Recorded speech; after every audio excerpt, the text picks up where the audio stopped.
YouTube, and welcome back to my channel. My name is Caitlin. If you're new here, if you're not, thanks for stopping back by. Today I just wanted to dive into what it's like to own a Jeep Wrangler financially. So if you couldn't tell, my channel is so much about my financial journey, and I thought it would be fun to kind of go over how much it has really cost to own a Jeep, for me at least. I think it's a good topic to discuss just because Jeep Wranglers have become such a weird status symbol for people, and so much so that Jeep manufacturers have stopped including hitches in the base model of their vehicle. Like, riddle me this.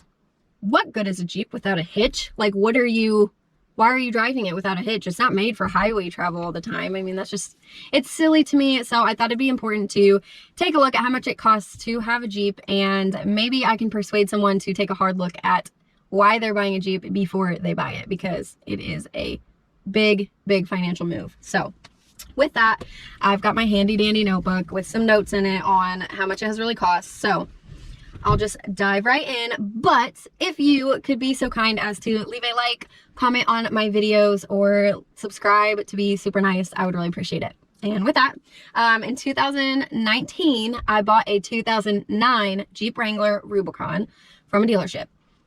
Now, I was a rube, I'll tell you that. I did not know how to negotiate, so I got not a great deal on this vehicle, I will say, but I still am glad I bought it. But anyway, like I said, it was about 10 years old, so 2009, and it had less than 100,000 miles on it, but I still paid, the asking price was $18,000, I think, like what I ended up paying for the vehicle, and then the loan itself was for $22,800. Yeah, you heard me, for a 10-year-old vehicle. That's because it's a Jeep. That's also because it is modded out pretty much. Like, the bumpers are different. I've got lights, I've got a winch, I've got big tires. I had a hard top and a soft top that came with it. Aftermarket stereo and everything like that. So there's a spider crawling in my Jeep. That's another thing. If y'all don't want bugs in your vehicles, don't get a Jeep, because I literally have spiders crawling on me when I'm driving, because I live in the woods and my Jeep sits outside. So prepare for that if you're considering buying a Jeep. Anyway, yeah, so I've paid towards my Jeep loan $20,000, but I still owe $7,000. So that is the interest rate. Thank you so much. And then some of the recurring costs with my Jeep and many vehicles, this is not exclusive to Jeeps, but I've got my full coverage insurance, which is $62 a month, because I have discounts through my insurance with multiple cars and a multi-line discount for the house. And then gas prices are crazy right now, so it costs me like $45 to fill up my tank, and I only get 15 miles to the gallon. So obviously I do not drive this every day, because it would be insane to do that. Trav had to drive it for like 1 week during the winter because the roads were so bad with snow, and he couldn't drive his car, because his car sits really low, not because it's a bad car. But yeah, I mean, the gas money was just insane that week for him. I felt so bad. Anyway, some of the maintenance costs, in addition to just gas and insurance, are oil changes. We change our own oil, so it costs about $30 to get a filter and enough oil to fill it up, because it takes typically like a jug and a half of oil, because it's a 6-quart system. So in addition to that, I do fuel injector cleaner every few months, and we just did the brakes, which came out to about $90. However, brakes will cost you a bit more than that if you do it from a mechanic. So Trav did my brakes for me. Thank goodness. It ended up being a huge job, because they had not been oiled in a long time and things like that. So he put a lot of work in, and getting a mechanic to do that would have cost me a lot. So shout out for my good partner. But anyway, it was about $90 to do the brakes. And then also, when you own a nice vehicle, not just a Jeep, but specifically Jeep, I guess, because how dirty they get, you gotta wash it and detail it pretty regularly, at least once a year, with a full detail on the inside too. But we wash our cars more regularly now that we have a power washer, so that's really nice. Trav has always been really on it with washing his car. I've never been that way, so he's helping me learn to get better at it. But yeah, it doesn't cost us anything, because Trav so graciously bought a power washer. But if you don't have that, then you're gonna have to pay for somebody to detail your car once in a while, and you'll have to pay for a car wash, which with a Jeep, you're gonna probably need like to hand wash it, because I mean, I don't know, going through one of those like automated car washes, I don't think it would do a very good job on this vehicle. So that's my take on that. So those are some of the costs for maintenance. I'll do a pop-up so y'all can see kind of the total of that. And next up, I wanted to go through some of the upgrades and repairs that I've got to do. This being a 2009 means that it's not brand new and I have got to keep up on it. So in 2021, I've got a few things I want to do outside of that. I, do my regular maintenance. And so the things I want to tackle in 2021, I wanted to get a Jeep jack, because if you have a Jeep, it sits high up. You got to have a jack that can jack it up if you ever have to replace your tire, like if you get a flat or whatever. And so Travis actually bought me one for my birthday, which I think they run for like anywhere from $60 to like $100. So I don't really know which one he got, but he got the one that it's the patent for the OG high lift Jeep jack. So that's what I got. And then you have to get a mount for it, because you're not gonna like just keep it in the trunk under the tire, because that's not how Jeeps work. So I looked up the mount that I want, because I want to put it by my spare tire on the back door, and that is going to be about $100, hopefully only 100. Then I'm going to get a WeatherTech Cargo Mat for the back, because my Jeep gets soaked all the time. We go fishing, we go creek wading, and it just gets wet from all of that, and so it starts to stink. And I'm hoping that with a cargo mat I can keep it from getting as bad that way, and that's going to be about $100. And then I'm going to do some back to black plastics repair, which is just it's just like a soap almost that you put on there. Not really a soap, but it's a liquid. And I already have that, but it's $20 to get some of that anyway. And then that's probably all I'm going to manage to do in 2021. And then in 2022, this is where the real money is going to come in. And I'm hoping I can make it happen, but I just don't know if I'll get to all of it next year or not. But some things I need to do is I need to get the winch remote, because my winch doesn't work right now because I don't have the remote for it. I need to replace the sidebars along the bottom. They're rusted out. I want to truck bed line the sides, the bumpers, and along the bottom. So that is going to be a hefty amount. And I Googled, and that's at least $750 probably, just because it's expensive. And then I also will have to have someone install it for me. So that's going to be tough. And then I do want to have paint touch-up done, so we may do that ourselves, I'm not sure. But once we do the paint touch-up, then I'll do ceramic coating on it to try to protect the paint job. And then I'll need to replace the tires, maybe next year, maybe not. It just depends how much I drive and what happens.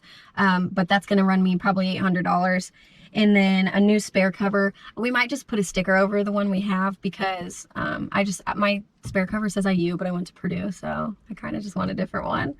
And then I have some exhaust work to get done. So the catalytic converters are clogged, and that's why I use the fuel injector cleaner pretty often to try to keep it mitigated. But it's gotten to where the light doesn't turn off anymore, so I really need to take care of that, and that could be impacting my gas mileage too. So I really need to take care of it, and I just don't know when I'll be able to.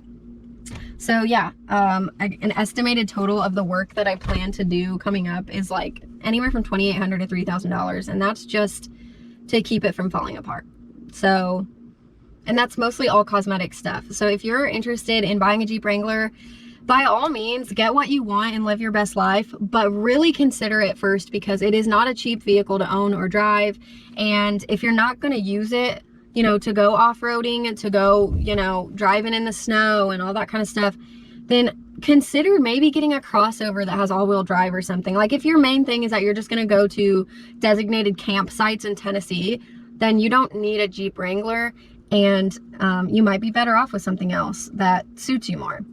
However, I do 10 out of 10 recommend Jeep Wrangler. I love my Jeep. If it's something you think fits you, go for it. Just know ahead of time how much it's going to cost. And hopefully my video can help you determine what it might cost you to have a Jeep, because they do hold their value. So it's okay to buy a used one. Yeah, I think that's all I got for you guys. I really just wanted to go over it. Hopefully you like some of the footage I put in here of why we love driving the Jeep. And I will catch you in the next one. Thanks.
All 4 tires are down to the rim.